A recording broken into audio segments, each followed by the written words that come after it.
Welcome everybody to this episode of Let's Art with Ashley Hilton. I'm sitting here with a very extraordinary gentleman, Mr. Barry De Jager, who is also goes by the name Ink Pirate. And Barry, welcome. Thank you so much, appreciate it. Yeah, Barry is part of the Let's Art program. He started with us from the beginning as well. He works in a very unique medium, unique to the times that we are in. Let's call it that. Let's say that. Can you tell us a little bit more about your medium that you use? Yes, I can actually show you. I only work in pen and ink and traditional nibs, which is the story behind this. I inherited some nibs back in the day of my grandpa.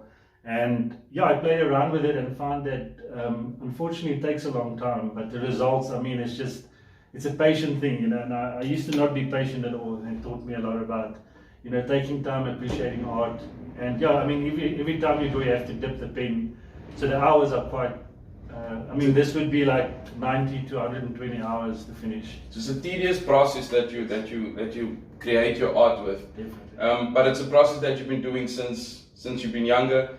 And there must be some kind of progression when you're working with these things. Can you tell us a bit about where it all starts with a piece like this and where it ends with a piece like this? Yeah, definitely. The thing is, to start off, I always struggled with paper because paper, usually I used to do typewriter paper. It's the worst. And what happens is when you do art, you kind of start hating it because you don't have the right information.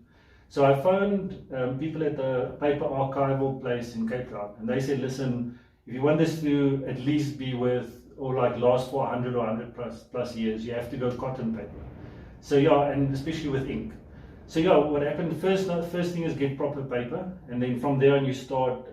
But the thing is, like I said, my first time doing this was a disaster. It took me months to just get to this point where it looks like something.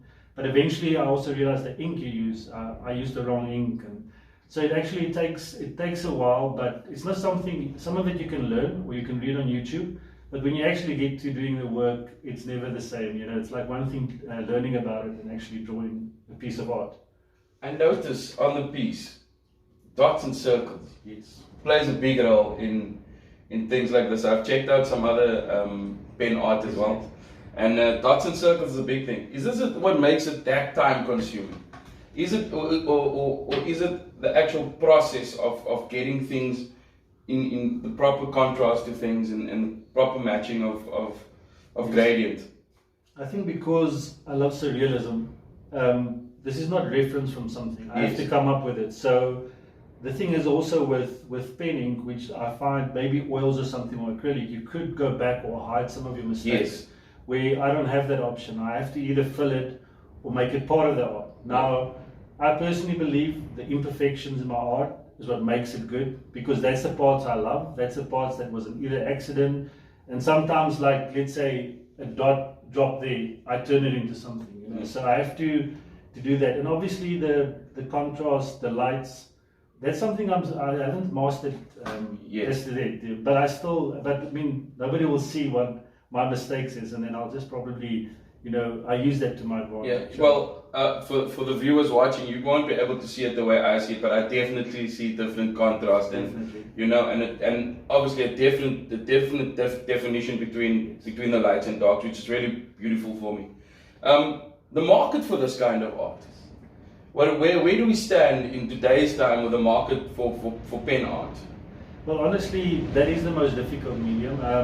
Pen art is not something people usually buy, unless it's a commission. But I find the thing that sells the most in India is Indian paintings, the big brushes or symbolism things. But it's one of those things in life where I chose it, I need to master it, and selling it is just the second part of importance to me. Because if I can do this right and be happy about it, I think that's my fulfillment, my art. And also I know that I have sold quite a few pieces which people love, but I think the buy is not abundant. If I were to do this in oil, or even a bad oil might even sell because of the medium. Yeah. But I think this is what I stick to. And the thing with ink that I also like is if you don't have it framed, I like people to touch it because the actual ink makes a texture. Okay. So because people always like interacting with art. So this is really just a medium I have to then for myself master and just keep going, and hopefully I will find the market in this. Yes. There you go. Ladies and gentlemen, Impilot, where do we find you? Well, at the moment, Instagram. That's usually where I put my stuff. I haven't got a website up yet, but with you guys, I'm going to sort that out. Yeah, so and then they can possibly, eventually buy directly through you, which will be awesome. And then we can just create, and then that's the dream. This piece is for sale? Definitely. This piece is for sale, yes. With a few others, but the few others they can see on your Facebook website, for now, or the website, and then from there on, yeah, and obviously if people want commissions, like with any of the artists that you represent, that could also be possible. People should know that. Thank you very much, Barry. Thank you so much. Ladies and gentlemen, check out the next episode of Let's Art, coming to you soon. Thank you very much, Barry, the Ink Pirate. Check him out on Instagram, or you can just go over straight to our page or to our website, where you can see all of Barry's work that is for sale. Thank you very much. Till next time.